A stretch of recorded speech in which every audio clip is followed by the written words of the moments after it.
বিগত কয়েকদিন ধরে এমন এমন সব নিউজ আমি পেয়েছি, সেগুলো আমি জাস্ট দেখছিলাম। লাইক একজন নায়ক কেন নায়িকাদের কোমরে হাত দেবে, অথবা একজন নায়ক কেন এভাবে কথা বলবে কিংবা এভাবে হাসবে। এছাড়াও এমন অনেক নিউজ হয়েছে যেখানে বলা হয়েছে যে শাকিব খানকে উপরে উপরে সবাই ভালোবাসে, কিন্তু ভেতরে ভেতরে সবাই আওয়ামী লীগ, মানে বা অন্য রূপ।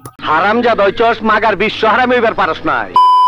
অনেকেই বলেন শাকিব খানের শত্রু অমুক তমুক, লম্বা একটা লিস্ট বানানো যায়, কিন্তু একটু ঠান্ডা মাথায় ভাবলে প্রশ্নটা কিন্তু অন্য জায়গায় গিয়ে দাঁড়ায়। আসলে কি শাকিব খানের সব থেকে বড় শত্রু অন্য কেউ, নাকি তিনি নিজেই?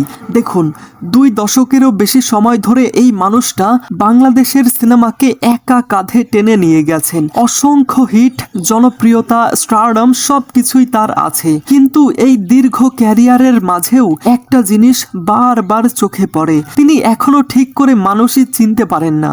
আমিও যেমন।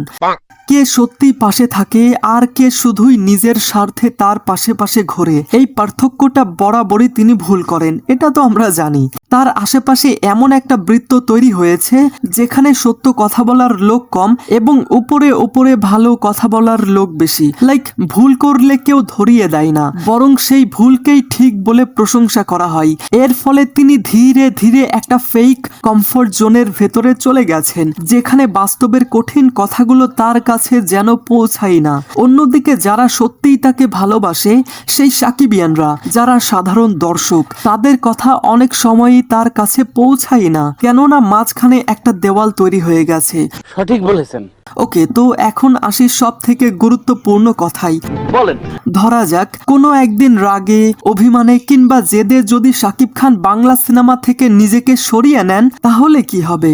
সোজা উত্তর, তার খুব বেশি কিছু যায় আসবে না। তিনি তার ক্যারিয়ার, তার ব্র্যান্ড এবং তার অবস্থান সবই এমন জায়গায় নিয়ে গেছেন যেখানে তিনি চাইলেই অন্য প্ল্যাটফর্মে বা অন্য ইন্ডাস্ট্রিতেও কাজ করতে পারবেন। কিন্তু ক্ষতিটা হবে কার? এটা কি ভেবে দেখেছেন? ক্ষতিটা হবে পুরো বাংলা সিনেমা ইন্ডাস্ট্রির। কারণ বাস্তবতা হলো, এই মুহূর্তে আপনি এমন একজন বাংলাদেশি নায়ককে দেখাতে পারবেন না যিনি একসাথে মাস অডিয়েন্সকে টানতে পারেন, বিদেশে বাংলা সিনেমাকে রিপ্রেজেন্ট করতে পারেন, অথবা বাণিজ্যিকভাবে একটা সিনেমাকে সফল করার গ্যারান্টি দিতে পারেন। শাকিব খান শুধু একজন অভিনেতা নন, তিনি নিজেই একটা ইন্ডাস্ট্রি। তাই আই থিংক তার এটা বোঝা উচিত যে কে সত্যি আর কে অভিনয় করছে, মানে তার সামনে কে সত্যি বলছে আর কে ধামাচাপা দিয়ে মিথ্যাকে সত্যি বানানোর চেষ্টা করছে। তো আমি কিছুদিন আগে অঙ্কুশ হাজরার একটা ইন্টারভিউ দেখছিলাম, সেখানে তিনি বলেন যে আমরা যে কোনো বাঙালি অভিনেতা যখন বিদেশে যাই, বিদেশের মাটিতে বিদেশি অডিয়েন্সরা আমাদেরকে অ্যাপ্রিসিয়েট করে। পাশাপাশি সেই সব বিদেশি অডিয়েন্সরা বলে আমার আপনার এবং সাকিব ভাইয়ার কাজ অনেক ভালো লাগে। এখানে অঙ্কুশ আরো বলেন যে আমি বাদে অন্য কোনো বাঙালি অভিনেতাও যদি বিদেশের মাটিতে যাই, তখনও সেই বিদেশি অডিয়েন্সরা বলে যে আমার আপনার এবং সাকিব ভাইয়ের কাজ অনেক ভালো লাগে। মানে মোট কথা, অভিনেতা যেই হোক না কেন, তার সাথে শাকিব খানের নামটা অবশ্যই থাকবে। তাহলে বুঝতেই পারছেন শাকিব খানের জনপ্রিয়তা ঠিক কোথায়। আর কিছু বলবে? তো এই সব কিছু জানার পর এই বিষয়ে আপনার কি মতামত?